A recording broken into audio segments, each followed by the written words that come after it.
Pakistani family तो कैसे आप सब, मेरा नाम मुजाद है यार। भारत ने चाइना की 2300 करोड़ की चोरी पकड़ के चाइना को पिछवाड़े में मारी लात। 2300 करोड़ की चोरी, इतनी बड़ी चोरी, बहुत बड़ी चोरी है भारत ने। लेकिन ये पकड़ी कैसे, ये भी देखना और पकड़ी कैसे यार, वही ना। लेकिन ये तो वॉच करेंगे तब इसके बारे में करोड़ रुपए बड़ी चीज है, बहुत बड़ी चीज है यार। ये चाइना ये चोर के बच्चे कैसे चोरी कर रहे थे, वही ना। अभी तो वॉच करेंगे तभी इसके बारे में पता लगेगा आखिर भारत ने आगे से काउंटर कैसे किया। तो काउंटर करते स्टार्ट। दोस्तों, जैसा कि हम सब जानते हैं कि चीन से सीमा विवाद के बाद से ही भारत और चीन के रिश्ते तनावपूर्ण बने हुए हैं। समय समय पर भारत और चीन के बीच तकरार की खबरें सामने आती रहती है। चीन लगातार ऐसे कदम उठा रहा है जिससे भारत की ग्रोथ को रोका जा सके। भारत भी अब ये कोशिश कर रहा है कि चीन पर भारत की निर्भरता को कम से कम किया जा सके। इस दिशा में भारत ने भी कई अहम फैसले लिए, चाहे फिर वो इंडिया में चाइनीज एप्स को बैन करना हो या चाइनीज प्रोडक्ट पर इंपोर्ट ड्यूटी लगाना हो। अब पहले की तरह चीन भारत में स्वतंत्रता से व्यापार नहीं कर पा रहा है। इसके अलावा जो चाइनीज कंपनियां लंबे समय से भारत में व्यापार कर रही है, इन कंपनियों पर भी भारत की कड़ी नजर है। चीन भी इस बात को भली भांति समझ रहा है। यही वजह है कि उसने एक नया जाल बिछाया और डायरेक्ट नहीं तो इनडायरेक्ट तरीके से भारत में निवेश किया। पहले भारत में पार्टनर ढूंढा और फिर कंपनी को इंडियन कंपनी के तौर पर स्थापित किया ताकि निवेश किया जा सके। इसका एक उदाहरण है एमजी मोटर्स। दोस्तों, इसी बीच चीन की एक और काली करतूत सामने आई है। दरअसल चीन की दो कंपनियों की पोल खुल गई है और इनके खिलाफ जांच के आदेश दिए गए हैं। इन कंपनियों पर चीन में पैसे भेजने का आरोप है। इसमें एक कंपनी तो एमजी मोटर्स ही है जिसकी चर्चा अभी हमने थोड़ी देर पहले की थी, और दूसरी कंपनी है वीवो मोबाइल जो बड़े स्केल में भारत में अपने मोबाइल बेचती है। क्या है ये पूरी खबर और ये कंपनी भारत की आड़ में चीन की कैसे मदद कर रही है, जानेंगे इस वीडियो में। इसीलिए वीडियो को अंत तक जरूर देखिएगा। दोस्तों, हम ये जानते हैं कि चीन दुनिया की दूसरी सबसे बड़ी अर्थव्यवस्था है। चीन की अर्थव्यवस्था का आकार 19,374 अरब डॉलर का है। इसके साथ चीन की प्रति व्यक्ति आय 13,720 डॉलर है। वहीं पर इनकी इकोनॉमी में एक्सपोर्ट बहुत बड़ी भूमिका निभाता है। चीनी सामान पूरी दुनिया में बिकता है। चीन बहुत बड़े पैमाने पर और बहुत सस्ते दाम पर सामान बनाने के लिए मशहूर है। भारत लगातार यही कोशिश कर रहा है कि चीन के निवेश को जितना हो सके कम किया जा सके, क्योंकि चीन को अगर कमजोर बनाना है तो आर्थिक रूप से उसको तोड़ना पड़ेगा। इसीलिए भारत चाइनीज कंपनियों की गतिविधियों पर कड़ी नजर रखे हुए है। वहीं इसी के तहत दो चीनी कंपनियों की चोरी पकड़ी गई है। इन कंपनियों के नाम है वीवो मोबाइल और एमजी मोटर्स। आपको बता दें, केंद्र सरकार ने इन कंपनियों पर कार्रवाई करते हुए जांच के आदेश दिए हैं। इन दोनों कंपनियों पर आरोप है कि इन्होंने चीनी सरकार को बड़ी मात्रा में प्रॉफिट दिया है और टैक्स की चोरी की है। दोस्तों, आपको बता दें, इससे पहले फाइनेंशियल ईयर 2019-20 में एमजी मोटर्स को भारी नुकसान हुआ था। इसी के बाद ये कंपनी सरकार के घेरे में आ गई थी। केंद्र सरकार ने जब कंपनी के फाइनेंशियल स्टेटमेंट की जांच की तो इससे कई तरह की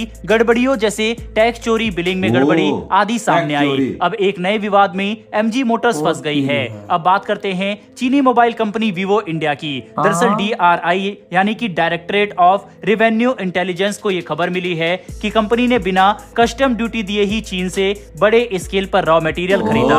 इसके बाद ही DRI ने कंपनी पर जांच की और बताया कि अब तक तकरीबन 2217 करोड़ रुपए की कस्टम ड्यूटी की चोरी हुई है। इसके अलावा कंपनी के कई ठिकानों पर छापा भी मारा गया। वहीं पर इसमें सामने आया कि कस्टम ड्यूटी न चुकाने को लेकर बड़ी साजिश की गई है। इस दौरान DRI ने कई महत्वपूर्ण डॉक्यूमेंट भी बरामद किए थे। इन डॉक्यूमेंट की जांच से ही खुलासा हुआ है।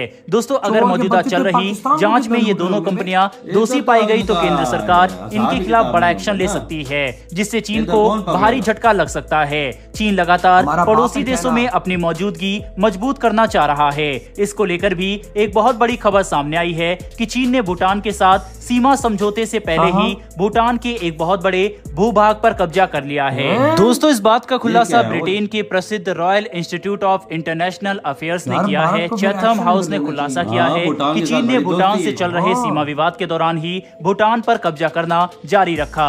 वहीं ऐसा माना जा रहा है कि दोनों देशों के बीच जल्द ही होने वाले सीमा समझौते के बाद भूटान के जकारलुंग और पड़ोसी मेनचुमा घाटी दोनों में चीन के कब्जे में की गई जमीन को छोड़ देगा। चैथम हाउस के एक्सपर्ट ने यह भी कहा है कि भूटान की राजधानी थिम्पू और बीजिंग के बीच कोई भी समझौता और औपचारिक राजनीतिक संबंध भारत के लिए चिंता का विषय बन सकता है। भूटान लंबे समय से चीन और भारत के बीच एक बफर जोन की तरह काम कर रहा है। इस ओर चीन भी सक्रिय है और वह लगातार भूटान में निर्माण कार्य में बहुत निवेश कर रहा है। चीन ने मेंचुमा घाटी में भी कई निर्माण किए हैं। कुल मिलाकर यह साफ तौर पर जाहिर है कि चीन अधिक से अधिक देशों में अपनी मौजूदगी स्थापित करना चाह रहा है।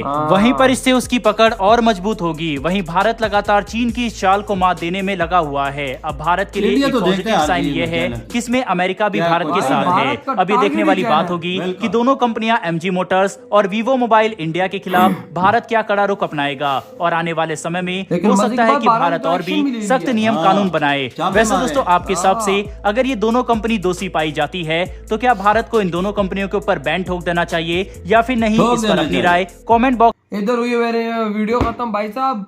अब एक कंपनी 2300 करोड़ रुपए का फ्रॉड कर रही है और भारत ने उसको रंगे हाथों पकड़ लिया है। तो आप खुद सोचो उसका क्या हाल भारत करने वाला है। भाई भारत से पंगा जब चाइना ने लिया था तो भाई साहब 100+ ऐप बंद कर दिए थे, तो चाइना की मार के रख दी थी। तो अब सोचो, अब तो वीवो के रंगे हाथों। मैं तो ये सोच रहा हूँ कि भारत एक ऐसा दुनिया का देश है जो अपने कदमों पर खड़ा हुआ है। रॉ मटेरियल इसने मंगाया तो कस्टम ड्यूटी अदा और भाई चाइना बगैर ही बना और जब देखो चाइना भारत को हाथ लगाने की कोशिश कर रहा तो भारतीयों ने इनकी माँ बहन एक दिन की मार दी। तो सोचो ये अपने बेटे पाकिस्तान को कितना ठोक रहा होगा। ये अंदाजा लगाओ, चाइना की हर कंपनी पाकिस्तान में इस टाइम घुसी और पाकिस्तान की माँ बहन एक कर रही है। सोचो पाकिस्तान को कितने ये लोग लूट रहे होंगे। इनके तो बाप का पाकिस्तान है भाई साहब। और उधर देखो भारत ने कैसा एक्शन लिया यार। MG मोटर्स उधर भी है, इधर भी है, वीवो उधर भी है और इधर भी है। बिल्कुल है। इधर कौन पूछने वाला है? इधर पूछे तो पाकिस्तान का खाना पीना बंद कर दे। वही ना, वो तो हमारे बाप है ना। बाप से सवाल जवाब तो नहीं होता। लेकिन देखो भारत इस दुनिया का एक ऐसा देश है जो अपने कदमों पर खड़ा हुआ। उन्होंने चाइना की मार दी, 2300 करोड़ की चोरी पकड़ी और दुनिया को दिखा दी कि चोर के बच्चे हैं। पाकिस्तानियों अभी भी आगे खोलो, टाइम है। तुम्हारे देश से कितना ये चोरी कर रहे होंगे। वो कितना कर्जा वजात कितना ना इनको लूट के लेके जा रहे हैं। वही ना, और पता ही नहीं और भारत ये बोलते नहीं है ना। लेकिन पापा पता सब कुछ है लेकिन बोलते नहीं है। वही आप वाली बात है। लेकिन भारत को देखो ना कैसी पकड़ी है चोरी, कैसी खड़काई और एक्शन भी ले लिया भाई। उन पे वो एजेंसीज को उनके पीछे भी लगा। तो यकीन कर, क्या पता कंपनी ही ना बंद कर दे इंडिया। ऐसे भी हो सकता है बाबा। इंडिया को घंटा फर्क नहीं पड़ता। MG मोटर बहुत बड़ी कंपनी है, बड़े फ्रॉड दे। वीवो मोबाइल कंपनी कितनी बड़ी है तो फ्रॉड दे 2300 करोड़ का, वो भी रॉ मटेरियल का कस्टम ड्यूटी ना अदा करना। नहीं दे रहे भाई, बच रहे पैसे। भारत में रह के तुम कारोबार करो, प्रॉफिट भी कमाओ और तुम वो सारा पैसा चाइना में भेजो और चाइना भाई अपने सैनिकों को लगा के भाई भारत में हमला करे। बिल्कुल भाई साहब भारत को दो ना इधर तुम लोग। भाई तुम्हारी फटती है। एक इंडिया वैद मुल्क का जो इसकी आंखों में आगे डाल के बात करता है। देखो अगर इधर पाकिस्तान होता, अगर पाकिस्तान की चोरी पकड़ता और कोई एक्शन लेता, चाइना कहता दो मेरा कर्जा जो तुमने लिया हुआ 30-40 बिलियन डॉलर। बिल्कुल जो CPEC में लगाया वो भी कर निकाल। हम तो बोल ही नहीं सकते। हम तो हमारा तो बाप है भाई साहब। बाप के हाथों में जो होता है हम तो वही कर रहे हैं। भूटान मुल्क का भूटान पे कब्जा किसी इलाके में वही ना। लेकिन भाई भारत ने उधर भी एक्शन ले लिया है। पता है भूटान ऐसा मुल्क है ना, उसने बोला हुआ जिसने इंडिया पे हमला किया समझ के भूटान पे हमला किया। इंडिया ने ऐसा बोला हुआ है, बिल्कुल ऐसा बोला हुआ है। चाइना ने भूटान में पंगा किया, अब इंडिया उसको छोड़ने वाला नहीं है। तभी तो भाई साहब उनकी इतनी बड़ी बड़ी कंपनी को फ्रॉड पकड़ लिया। आज वीवो को इस दुनिया में भारत ने नंगा कर दिया है कि भाई साहब तुम लोग चोर के बच्चे। पाकिस्तान में कितने महंगे मोबाइल हैं इनके, तो चोर के लेके जा चोर के बच्चे हैं ना। और भारत ने दुनिया को दिखा दिए चोर के बच्चे हैं। MG गाड़ियां भी पाकिस्तान में कितनी लूट रही हैं कंपनी, बहुत महंगी MG को खरीद नहीं सकता। वही ना। लेकिन इंडिया वालों ने कैसी मारी है, सही मारी है। दोनों की मार के रखी है, दुनिया को बता दिए चाइनीज चोर के बच्चे हैं। बिल्कुल। तो यार आपको क्या थॉट है इस वीडियो के बारे में? इधर ये वीडियो खत्म करते तो बाय।